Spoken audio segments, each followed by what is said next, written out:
do'stlar ovozlar bilan bunaqasi chiqon degan o'yin o'ynaymiz. Challenge. Mana bot bilan hozir qochib ketamiz. Kalta oldingmi? Sichqon. Qani? Oq kalta. Ha?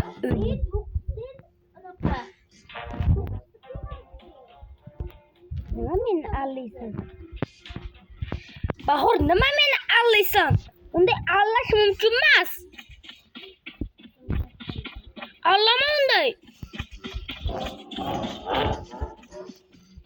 Ilmagan, ilganni qo'rsin. Ikkita pishloq.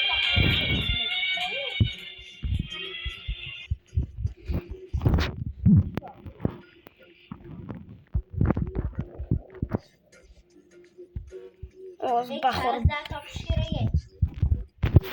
Emin mana kalslar hammani to'xtashib turayki. Bu da natli ekan. Uylanma jigar. Men ham 3 ta narsa topdim. O'ylanma.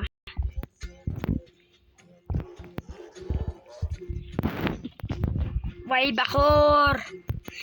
Jar o'ynaysanmi? Kim birinchi qochishda? O'ynaysanmi? Bilib qoldi.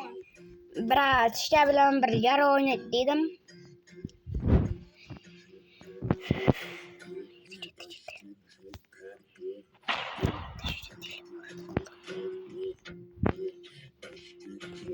Mana sizlar ham kirib o'ynaylar.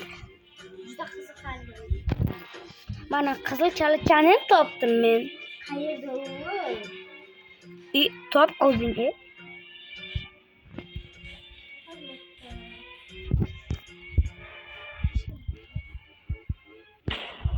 Seni qo'lingdan kelmaydi bilasanmi?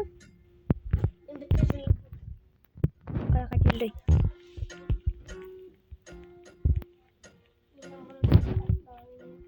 Qani qayerdasan? Ko'rsat menga.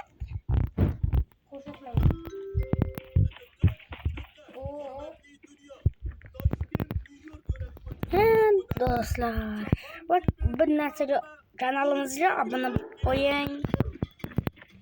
Va obuna bo'lsangiz, normal video chiqaramiz. Va xayrlash Bahor, xayrlashasan. Tez ko'p xayrlash. 1 2 3 xayrlash. Bitta do'stlar.